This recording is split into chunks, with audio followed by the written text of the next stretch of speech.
Assalamu alaikum wa rahmatullah. Good afternoon, everyone. For today, actually, we are going to take a new subject, which is the IPSec. Before this, I'm going to explain for you the new guidelines from the course coordinator, which is updated only yesterday. And here is the final exam description. The duration of the final exam is 2 hours. We have 8 questions. Full mark is 80 marks, and prepare for this comment is for me is not yours. We have 15 minutes for each question. All chapters except MBLS and GRE are not included in the final exam. So we have these 2 topics are not covered in the final exam. That's why we are going to skip them for now, and later for the short course, after we finish the final, for the short course, we will take them and I will explain for you clearly, inshallah. Questions last time has C1 and C2. I can compare to you the previous one. Last time we have C1 and C2, but based on the rules of the university, because this exam is an open book exam, so questions will be only C3 and C4. C3 is the application and C4 is analysis level. So for the C3 here, we have questions that may ask you to do some configurations about something. So maybe I provide you a scenario, small scenario, and I ask you to do the configuration for that. For the C4, which is analysis, the question can be something like verify the given configuration code, analyze the given topology, and distinguish STB or RSTB ports or something like this. So based on an existing scenario, I will ask you to analyze, maybe to troubleshoot or to fix something or to find the wrong configuration in the scenario. So that's all about the analysis. Okay, here. For the question scope, the first question will be about the data forwarding scenario, which is about the IP routing. So it's supposed to be about the static routes and so on. And after that, the second question will be, I selected the OSPF. So it will be regarding the OSPF. You will be asked to do configuration about the OSPF. The first one may be to do some configuration about maybe basic routing, maybe single switched network. Yeah. And the third question is to do some configuration about the IP version 6 and IP version 6 routing. Also data link, question number 4.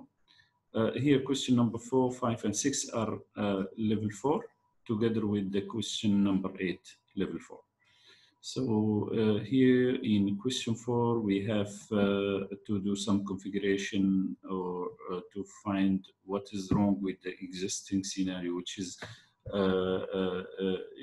employing the link aggregation maybe, or virtual LAN. Yeah, also virtual LAN is included here. About the STB and RSTB is a question number 5. So also I may give you a topology, then I ask you which one is maybe the root bridge, or maybe how to find the port rows or something like that. And number 6 is about HDLC, which is a new topic we did not cover yet. So maybe today or tomorrow I would record a video for this. This one is very simple, actually. The HDLC is all about the link aggregation, actually. So, HDLC is all about serial connectivity or one-to-one connectivity. So, BOE is going to be covered in the short course later. So for question number 7, I selected IPSec, IP security. So here you are going to be asked to do some configuration for the IPSec. And for TCP and UDP, actually, they don't have any configuration to be done. So that's why it's going to be excluded. And for the for question number 8, I selected NAT and DHCP. So that's all about the final exam. So please prepare and give it enough time. And inshallah, the questions will be uploaded to the Butra Blast. And every one of you can start on the time. Then after that, you will be given a timely question. So every question will be only 15 minutes. So after 15 minutes, the question will close and move towards the next question. So please be careful and try to make it, inshallah. I will see if there is a possibility of removing the timing for questions. Maybe I will open the exam for 2 hours, then it will be automatically closed, no matter how much you give for every question. So it could be much easier. So we'll see how what's the applicability of this scenario. Inshallah, I will do the best for you. Okay, so let us start now. For now, I'm going to give you the IPSec. Actually, we was planned to take the IPSec generic routing encapsulation, GRE, and also the MPLS, but because of the short time and our time is very limited, and we need to get more or to get more time for the specific topics that's going to be covered in the final exam. That's why I will delay this. After the final, we will take it in the short course. So for today, I'm going to start with this, with the secure secure data with IPSec VPN. So let me save this slide first for the Butra Blast.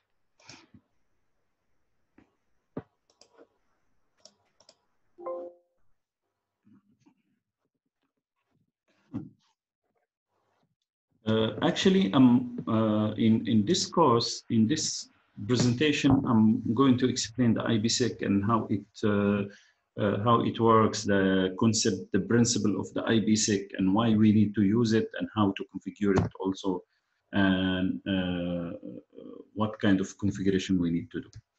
So by this slides, by the end of this slides, you will be able to explain the basic principles of the IPSec security architecture, and also you will be able to configure the IPSec peering between two devices.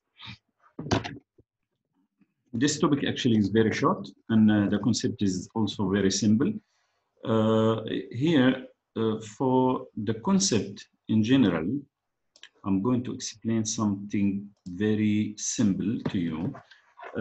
Here, if let's say we have one site in one city and another site in different city. For example, this site is Kuala Lumpur, and this site may be Putrajaya, maybe. Okay, so this is two different cities. In order for us to configure these two sites to be working as a special or as a private, as a privately connected branches or sites, then here we have to have a kind of secure tunnel which is implemented over the public network, over the public network. Why we need to do this? Because if we send our data unsecurely using the public media or the public transportation network here, our data will be very easily uncovered, very easily read by unauthorized people. That's why we cannot send it, or we cannot inject our data into the public media here, into the public network from here or from here. We cannot do that. So in order to make it secure, we have to create one tunnel like this, one tunnel like this. Then after that, this tunnel will be encrypted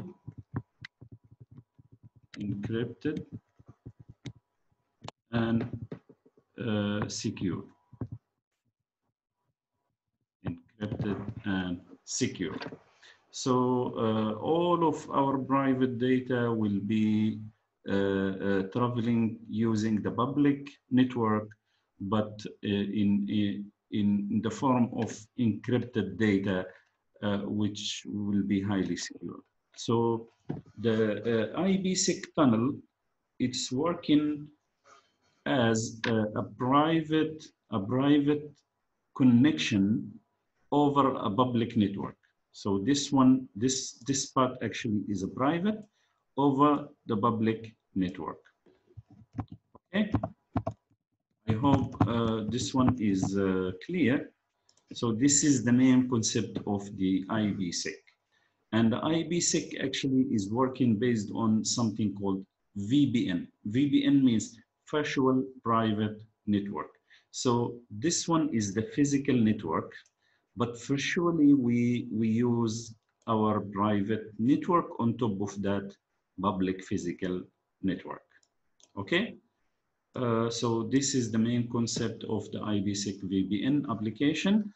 It facilitates the establishment of private network communication over a public network infrastructure. That's all about the concept, the principle. And here we have many comments here. So I think it would be better if you can go through, or maybe we read them together. So Internet Protocol Security, which is IPSec, is a protocol suite defined by the Internet Engineering Task Force, IETF, for securing Internet Protocol IP communication by authenticating and or encrypting each IP packet of a communication session. So here we can see that we have and or. So data can be authenticated and the communication can be authenticated and also can be encrypted. And it can be authenticated and encrypted at the same time. So we have three choices: authentication only, encryption only, or authentication and encryption together. So two communicating parties, which is like here we have branch and HQ. So the two parties can encrypt data and or authenticate the data originating at the IP layer to ensure that confidentiality, data confidentiality, integrity, and service availability. So we have three objectives for using the IPSec. So the first one is the data confidentiality, and the second one is the data integrity, and the third one is the service availability. So this is the three reasons of why we need to use IPSec VPN. Let us see the next point. The confidentiality is the security service that protects the disclosure of typically application level data, but also encompasses disclosure of communication, which also can be a concern in some circumstances. Okay, traffic flow confidentiality is the service that is applied to conceal source and destination addresses, message length, or frequency of connection. or communications. So this is the information that is going to be hidden. This is the information that is going to be hidden. And here IPSec supports two forms of integrity. So the first one was confidentiality, and the second one is the integrity. So connectionless and a form of partial sequence integrity. The first one is the connectionless integrity, is a surface that detects modification of an individual IP datagram. So integrity is only to ensure that the data packet that's traveled from one branch to another or from one site to another using the public network, we want to make sure that this packet is not changed by third party, is not changed by unauthorized people. So here, surface integrity is a surface that detects modification of an individual IP datagram without regard to the ordering of the datagram in a stream of traffic. So the form of partial sequence integrity offered in IPSec is referred to as anti-reply integrity. Anti-reply integrity, and it detects arrival of duplicate IP datagrams within a constrained window. So the partial sequence integrity is to detect the arrival of duplicated IP datagrams within a constrained window. So this is in contrast to connection-oriented integrity. So because this one is connectionless. We have connectionless is the things work based on UDP. And the things that works based on TCP, it's considered as connection-oriented. So TCP is connection-oriented and UDP is connectionless.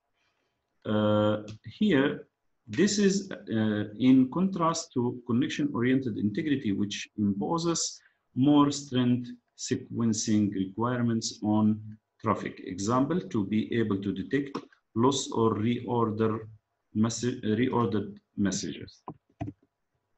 All two authentication and integrity services often are cited separately. In practice, they are intimately connected and almost always offered in tandem. So what they want to say here is that the integrity and the authentication are two different things, but normally in real practice, they should be used together to ensure the security, to ensure high level of security. Okay, for the third objective is the availability of the surface. So availability, when viewed as a security surface, addresses the security concerns engendered by attacks against network that deny or degrade services. So, for example, in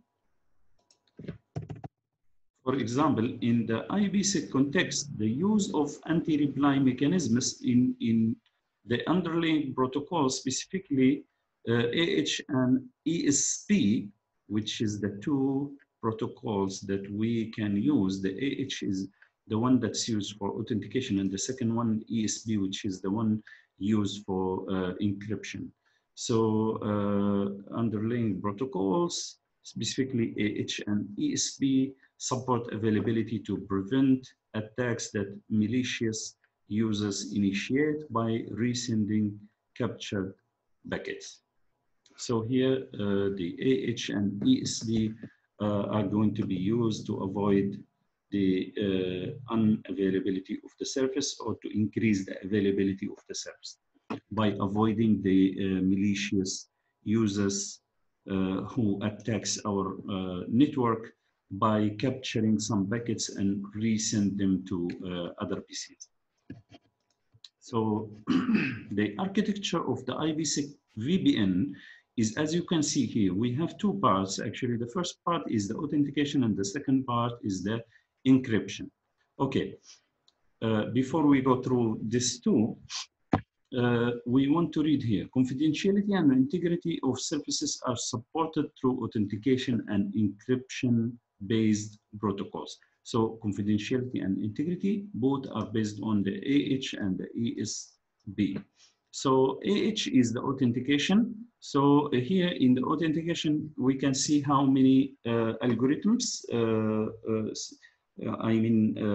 authentication algorithms. We can use the MD5, we can use SHA-1 and SHA-2. For the encryption, we have three protocols also, or three algorithms. So the first one is the DES, and the second one is the 3DES, and the third one is the AES. So this is three very common protocols that can be used for authentication.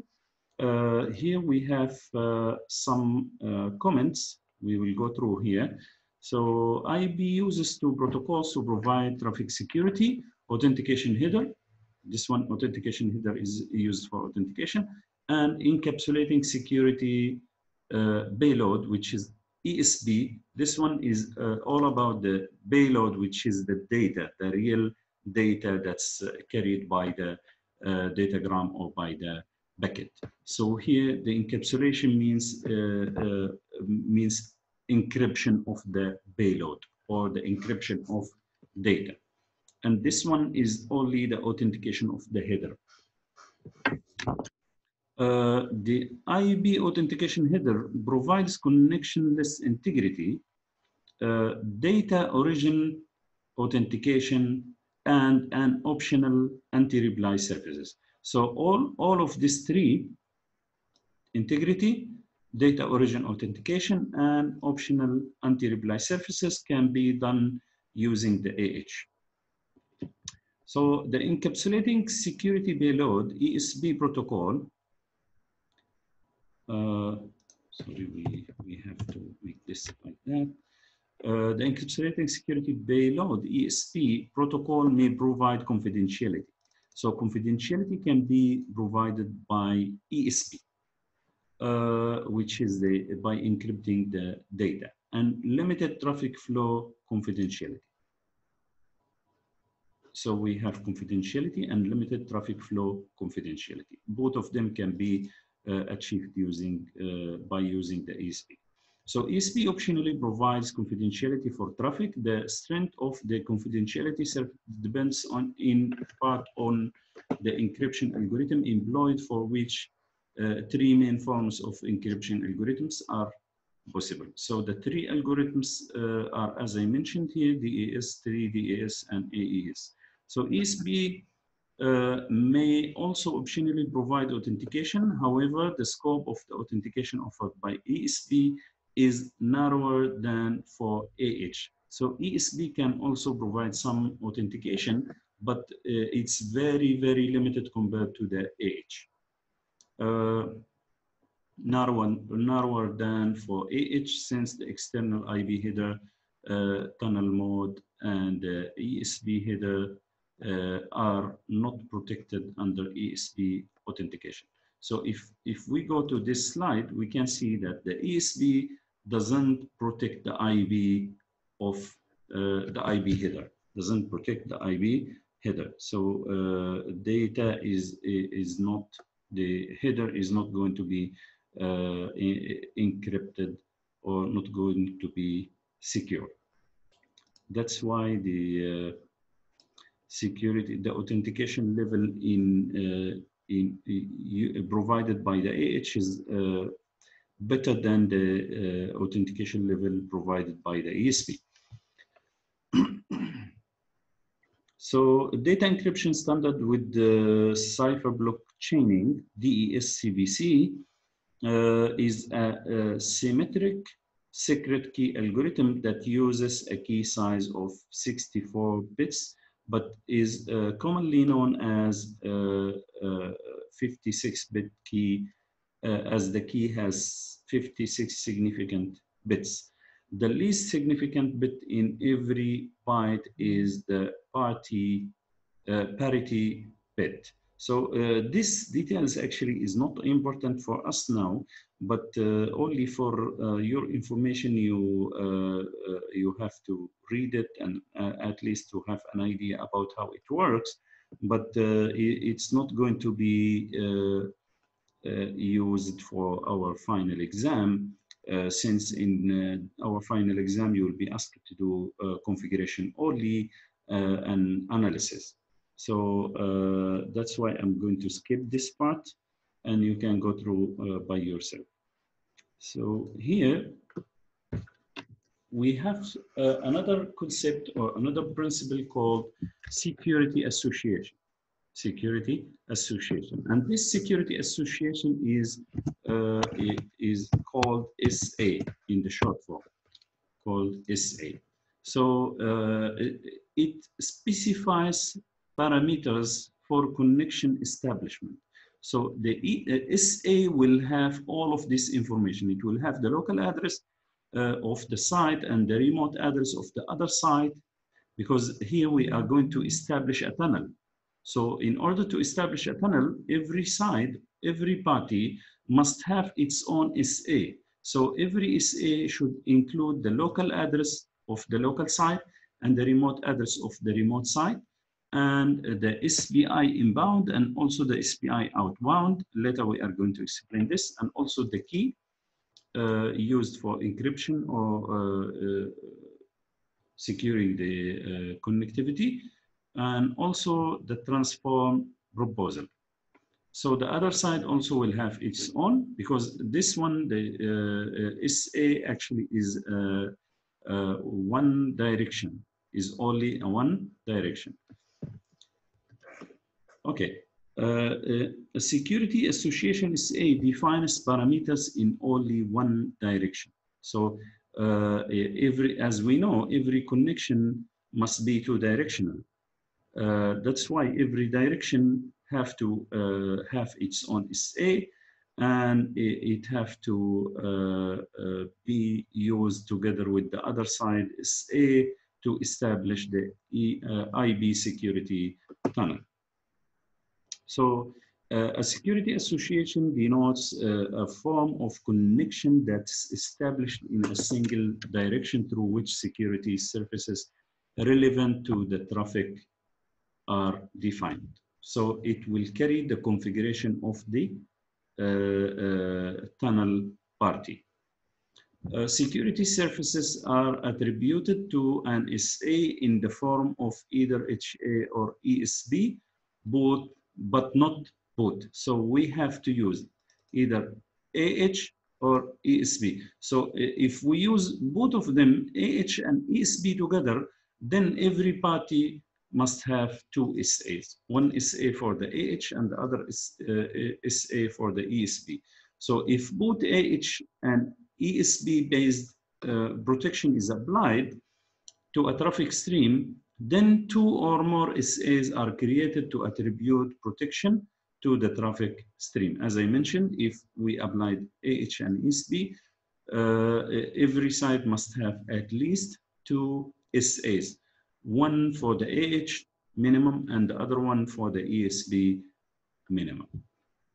So in order to secure bidirectional communication between two hosts, as you can see here, like host router B and router A, or two security gateways as shown in the example, two security associations, one in each direction are required. This is the minimum. Minimum requirements is one SA from each side. This is only when we implement one type of security service. So if we implement AH only, then one SA from router B and one SA from router A. And also if we implement ESB only, then we have one SA from router B and one SA from router A. But if we implement both of them, then minimum we have to have two SAs for router A, and two SAs for router B. IPSec SAs are established in either a manual mode or internet key exchange. Internet key exchange negotiation mode. So we have two modes, manual mode or internet key exchange. Normally or generally in our course or in our exam, everything will be based on manual mode because we cannot rely on internet key exchange because of the infrastructure that we have is all based on the simulation. So we will not have such kind of service provider that can provide us or support us to use the IKE. So establishing SAs in manual mode requires all information such as those parameters displayed in the example be configured manually. So all of the information here in this example have to be configured manually. So the SA established in manual mode, however, will never age. So the manual configuration will not be expired, will never be expired. But if we are based on the IKE, the SA could be expired. So establishing SAs using IKE negotiation mode is simpler as IKE negotiation information needs to be configured only on two pairs, and SAs are created and maintained by means of IKE negotiation, for which the complexity exists mainly in the IKE automated negotiation process itself, and as such will not be covered in detail here. So that's why, as I told you, the IKE automated negotiation is not covered, is not a part of this course. So we will focus only on the manual mode configuration. So the SA established in IKE negotiation has a time-based or traffic-based lifetime, so it would be expired when the specified time or traffic volume is reached, an SA becomes invalid.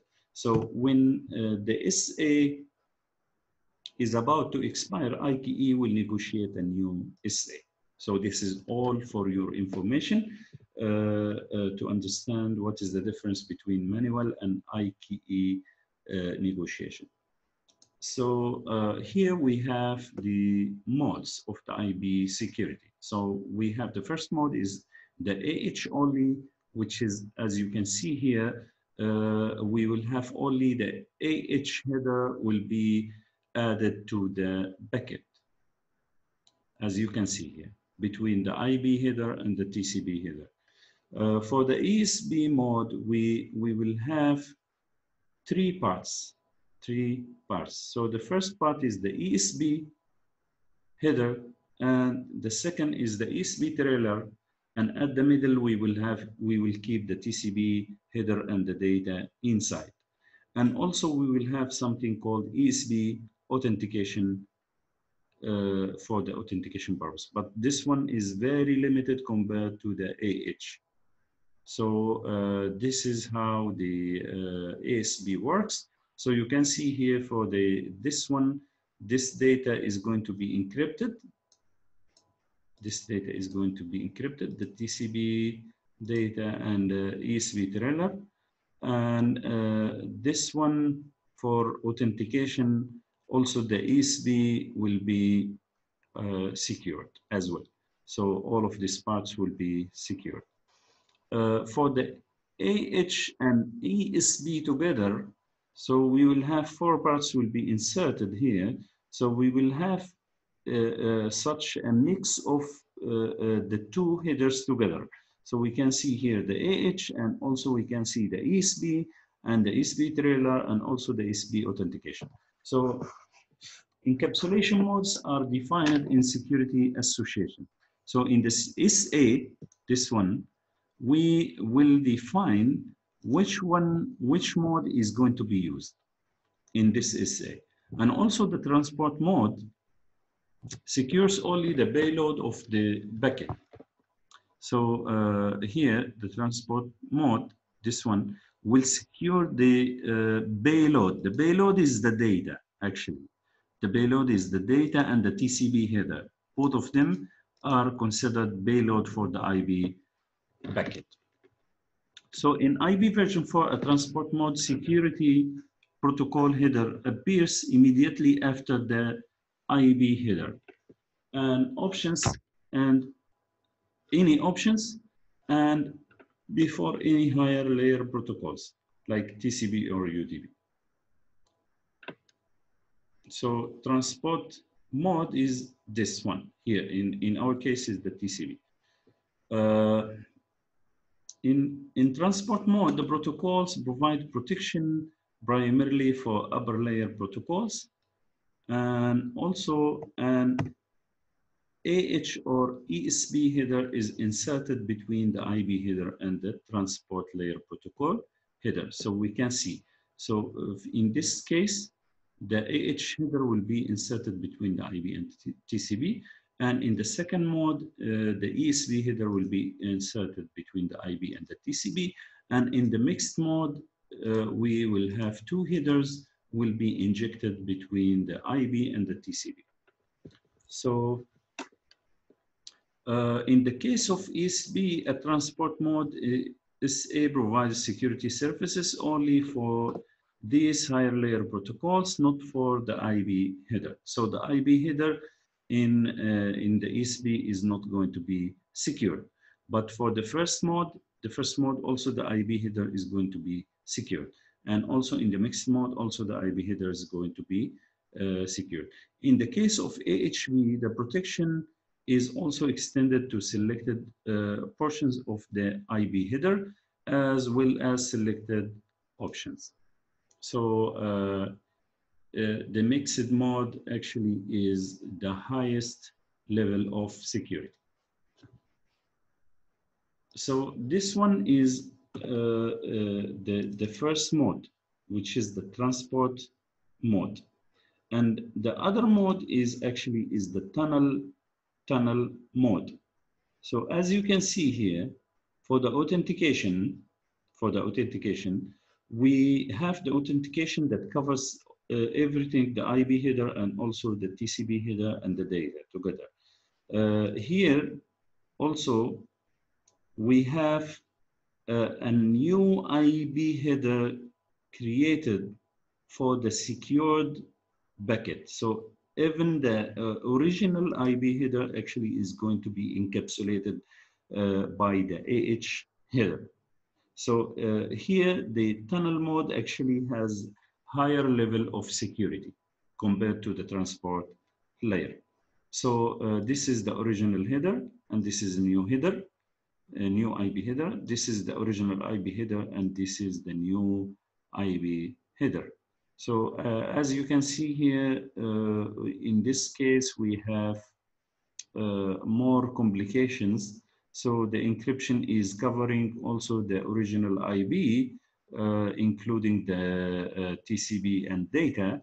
For the ESP authentication, it will cover everything. It will cover the ESP header, IB, TCP, and data. And also for the AH authentication, it will cover everything. So even the new IB address. So here in the IPSec context, using ESP in tunnel mode, especially at a security gateway, can provide some level of traffic flow confidentiality. So the router IP header, source address, and destination address identify the end points of the tunnel. The inner IP header, source, and destination addresses identify the original sender and recipient of the datagram from the perspective of the tunnel. So I'm going to give you an example here. What is the difference between the original IP address and the newly generated IP address, this one and this one? So if let's say we have one route, one BC here and another BC here. Let me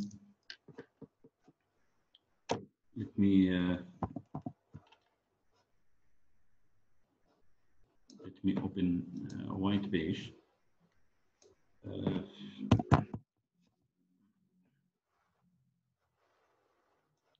So if let's say we have one PC here and another PC here, and these two PCs are connected based on routers, and here we have the cloud like this, and here is our tunnel. So if let's say this router 1 and router 2, so if let's say this interface here is 1, 1, 1, 1, okay, and this interface is 1, 1, 1, 2. And suppose that the original IB, the BC1, this one BC1, and this one is BC2. So here, if let's say we want to send the packet from here to here, so the original source IB address is supposed to be the IB address of this PC, am I right? So here, the source, if let's say this IB address is, for example, 10, 1, 1, 2, and this one is 10, 1, 1, or maybe 10 to 1, 1. Okay, so here, if the packet is sent from here in the original IB address header, the source and destination, source is going to be 10, 1, 1, 2. So this one. And the destination IB address actually is going to be the other one here, which is going to be 10, 2, 1, 1. Okay, so this is the original header. But when the packet comes here, then this packet will be encapsulated. So the previous header that has this information here is going to be encapsulated. So this header, the original header, will be encapsulated. So new IB header will be generated. So the new IB header is going to be generated based on these two IB addresses. So this one is going to be used as the source, and this one is going to be used as destination. So why we do this? Because here in this public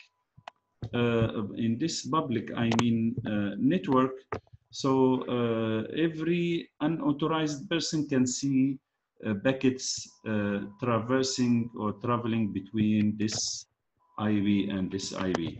And they are not going to know any information regarding the hardware or devices behind this router or behind this router. That's why it's going to be highly secured. Hope everything is clear. And now, after we understood this,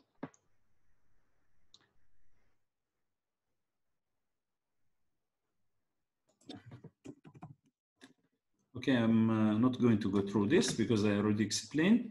So tunnel mode encapsulates packet in a second IB header. So if you go here, encapsulation mode are defined in security association. Transport mode secures only the payload. So in this code, in this mode, transport mode, the payload only is going to be secured, which is the data here. But the IB header actually is going to be open for all, and they can access it. But for the tunnel mode here, the original IP header is going to be secured. Okay, here we go to the establishment of the IPSec VPN. So what is the steps or the main steps that we have to go through when we want to establish an IPSec VPN?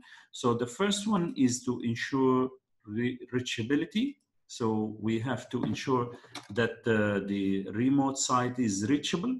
So IP address have to be in the same range. So, or maybe both of them must have public IP addresses. Otherwise, if this interface doesn't have public IP address, then the sites will not be reachable for each other. So here, this interface and this interface must have public IP addresses. Public IP addresses means IP addresses that can be reachable from anywhere, which is not compared to, not similar to the local area network IP addresses like 192.168, for example, 01 or something like that. That one is not accessible, not public IP address. So in order to get public IP address, we have to subscribe. We have to buy an IP address from one of the internet service providers. We need to assign one of the IP address here in this interface, and the other should be assigned to the other interface in order to make this site reachable for this site and vice versa. So the first thing is to make sure that both sites are reachable for each other. Then identify interesting traffic. So we have to identify what is the interesting traffic. And after that, we have to establish IPSec proposal. Then we have to create a policy. And after that, we have to apply the policy to an interface. So this is the 5 steps that we have to go through. All of this actually is an extra information you can go through and read by yourself. Here in this slide, we are going to use to show the configuration, how the IPSec VPN configuration could be done. So the first thing actually is to establish the connectivity between the two sites. So in order to establish the connectivity between the two sites, we have to do some routing configuration. So here in this router A, we have to define an IP route static, as you can see here, 10.1.2.0, 10.1.2.0. What network is this? 10.1.2.0. Actually, this network denotes the network installed behind router B. So if we want to reach this network, we have to use this interface. And this interface is, this interface. We have to forward the data from here, from router A to this interface, because this interface is reachable to this router. Okay, so we tell router A that this network is installed behind this interface. Okay, this is, if you forget how to create the static route, then you have to go to the basic routing configuration slides and read it again. Okay, this is the first step. So we have to define the routing for every site in router A and also for router B. Also for router B, we have to create an IP route static, but instead of 10.1.2.0, we have to use 10.1.1.0. And also, instead of this, we have to use this IP address. Okay? So after this, after we create the root static, then we have to create something called ACL. ACL means access control list, access control list. And we have to give a number for the ACL. So we will use the ACL number 3001. 3001. Actually, numbers are not arbitrarily selected. We have to follow a certain style of numbering. Otherwise, it will be understood wrongly. Okay, so we cannot use any number like that arbitrarily. This one, I think, the numbering of the ACLs is out of the scope of this course. But anyway, you have to remember that we must use 3001. Okay, so now we already, after we use this command, we will go inside the ACL view, ACL 3001 view. So here, after we go to the ACL view, we have to create the rule. We have to create the rule. So here we can create rule 1, rule 2, rule 5, rule 6, whatever. But why we don't start with rule 1? Because we need always to give or to leave an empty gaps between the rules, because rules are cumulatively run. So if the rule number 1 doesn't allow something which is allowed in the rule number 2, so it's not going to be allowed. It will be declined.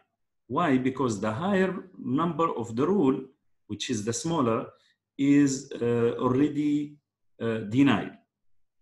Already denied, or did not allow the thing from happening. So I will give you an example. If, let's say, to simplify, if let's say we have something called accessibility to X, accessibility to X. If, let's say, rule number 1 deny the access to X, and rule number 2 allow the access to X. So since this one is rule number 1, which will deny, then rule number 2 is not going to be considered, That's why sometimes we need to inject some things to disable another thing. That's why we keep some spaces. So the first rule we use, maybe we make it number 5. The second one, we can put it number 10, because if let's say in future we want to put something between the first and second rule, we will have enough space. So I hope that information is clear for you. And here, to create this rule now, we give it the number 5. So rule number 5, we will permit IP source 10.1.1.0. So we want to permit the IP source. So we will allow this network to go outside, from this router, from this interface. But later we need to assign this rule to a certain interface. Okay, so here we permit IP source 10.1.1.0 with the wildcard here, which is the exactly the same meaning of the subnet mask, but it's written in different way. So if the wildcard is 000,255, that means the MAC address is 255.255.255.0, only totally the opposite way. So we want to permit traffic from this source to this destination. So we will allow this guy to communicate with the other guy. This is one way. Then also here, we have to allow this guy to communicate the other side also. So we have to do configuration in both sides. Okay, so as you can see here, this is the source network and this is the destination network. So this is the rule, is only to permit the traffic from network A to network B.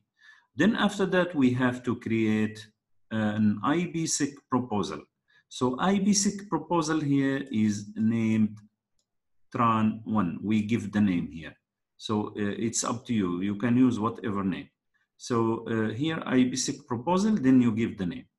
So after we give the name, we can see here the proposal view, IPSec proposal view. We are inside the proposal view. So in here, we can decide what kind of security level we want to implement. So here in this case, they use ESB authentication dash algorithm, and then they use SHA-1 for ESB. SHA-1 for ESB, you can see here, you can go back here. ESB can have SHA-1, SHA-2, MD5, DSE, DES, and 3DES, and also AES. But this one, SHA-1, is used for authentication with ESB. Okay, so here we are. So what we have done, we create a route, static route first, then we create an ACL number. Then after that, we create a rule based on the ACL. And after that, we create an IPSec proposal. Then we decide what authentication algorithm is going to be used. So after this, we can verify or display the IPSec proposal using the display IPSec proposal.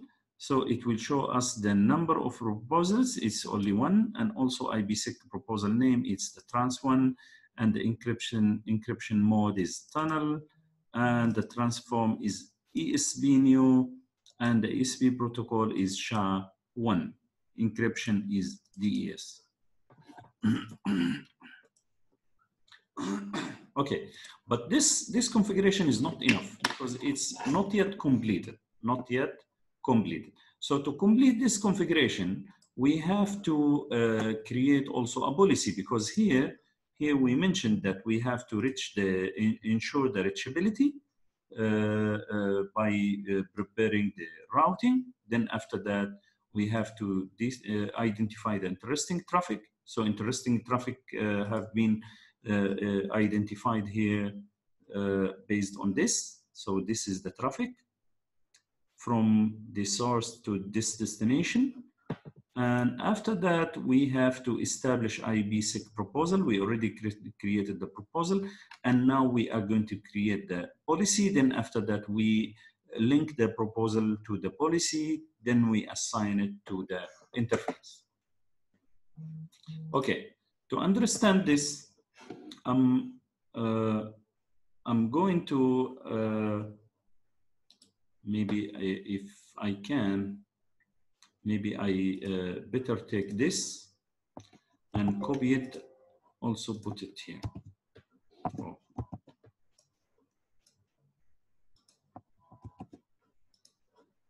So I will put this here to allow you understand what is going on.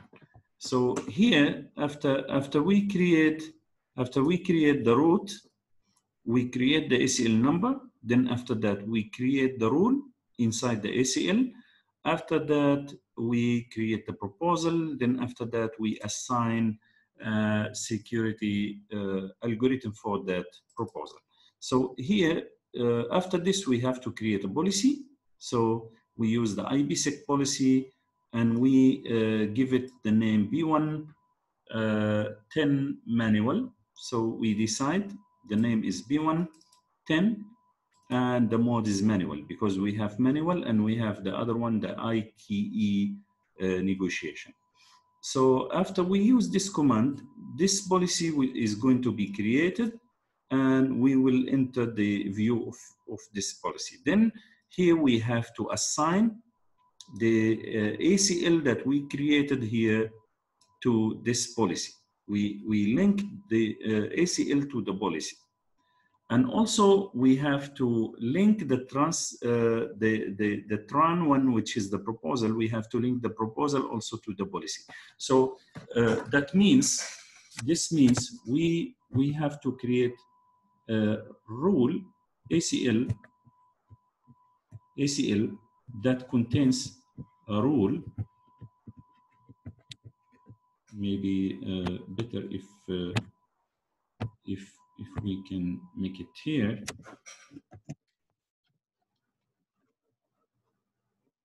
I will explain to you here. So this one is we will create ACL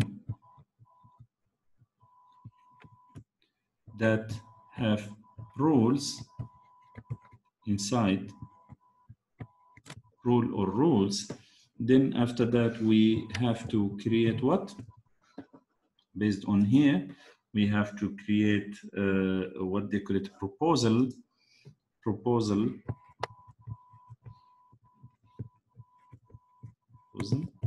Then after that, we have to create policy. Then we have to link the ACL and the proposal to the policy. And after this, after we assign the ACL to the policy and also the proposal to the policy, then we have to define which one is, what is the IP address of the remote site. So the remote site is IP address is the IP address of this interface. Okay, so here we assign the tunnel remote IP address. We assign the IP 2112, and for the tunnel local we assign this interface, because router have multiple interfaces. We have to decide what interface we need to link to what remote site. So here we are. After this, we have to mention or to use this command SA. We have to create an SA for the security association. So the first one is to identify the SPI. So we have something called SPI inbound ESB 1, 2, 3, 4, 5. Oh, sorry. The first one is SPI outbound ESB 54321. So this one is for outbound. The ESB encryption key will be using this value. And for the outbound, we will use this IP address, this key, sorry, for the ESB encryption key. So this one, this key here is assigned to the outbound. So the outbound later, the information that's going from here is going to be encrypted using this IP address, this key, sorry, 54321. So the inbound later will be, must use also the same key, 54321. So the here, this one, this key is used for outbound. In the other side at the router B, it must be used for the inbound. And also this key here is used for inbound. It will be used for the outbound at the router B. Otherwise, they will not be able to communicate to each other. So here we are, after we create the SPI outbound keys, after we create the SAs, then let us draw this here. We have to create SAs, SA, one or more, and also this this is going to be attached to the policy, because we are still here inside the policy view. After we create all of the SAs, so the first one is for the outbound key, and the second one is for the inbound key, encryption key, and then also we use this one, SA string key outbound is ESB symbol Huawei. Then we used here for the symbol key, for the symbol authentication. So this one actually is going to be used as a plain text password, plain text password. So this one is attached for outbound, and this one, the other one is attached for the inbound. And you make sure that the outbound, the symbol key or symbol password used for the outbound here must be used for the inbound at the other side. So after we finish the configuration of this, now we are going to use, we are going to go to the last step, which is to apply this one. I will copy this for you. Copy this. So here, after we create the policy, we link it the ACL to the policy, and also we link the proposal to the policy. Then after that, we defined the tunnel sites, which is the local and remote IP addresses. Then after that, we created the set of SAs, maybe one or two or more. It depends on the scenario, it depends on what you need. Then after that, we have to go to the interface G001, which is the interface that represents the tunnel, the physical interface. After we get into the view of that physical interface, then we have to use the command IPSec policy P1. So here we have to assign or to attach the policy to the interface. So final step is here is to attach the policy to the NIC, network interface card, like this. So here is the whole scenario, or the whole steps of establishing the IPSec tunnel. As I mentioned, it's very simple, very easy idea, very easy concept, but you have to remember all of these commands, and you have to be careful. For example, the outbound key used here for the ESB, it must be used for the inbound at the other side, and also the inbound here is going to be used for the outbound in the other side, and also the outbound password and the inbound password must be used in a relative manner at the other side. So here we already finished the configuration of VPN, IPSec VPN.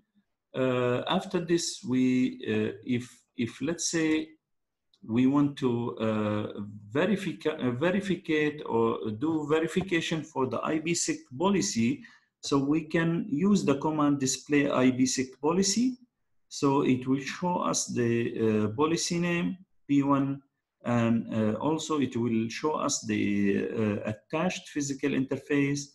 And after that, it will show us the other information, like the sequence number is 10, security data flow is 300, which represents the ACL number, and also the tunnel local address is this, and the tunnel remote address is this, as we configured exactly. And also the quality of service pre-classify is disabled, and also the proposal name is trans1, Then after that, we can see the continuous information for the inbound ESP setting. So as you can see here, the ESP SPI is 1, 2, 3, 4, 5, and the string key is Huawei, and the encryption hex key is empty. Both hex key are empty. And also for the outbound ESP setting is, as you can see here, the SPI is 54321, and the string key is Huawei. And that's all about the IPSec policy verification. So again, if you just forget about the SPI, you have to go and read this information here. It's somewhere here. Yeah, source parameter index is defined both inbound and outbound. So here, this one is actually for the negotiation or for the manual configuration of the IPSec. So this one is called source parameter index. Source parameter index. So here, the SPI is very necessarily to be configured. Okay, that's all about this IPSec, and I will see you in the next video that will explain to you how to do some practical using the what they call it, the ENSP. Okay, thank you, and see you in the next video.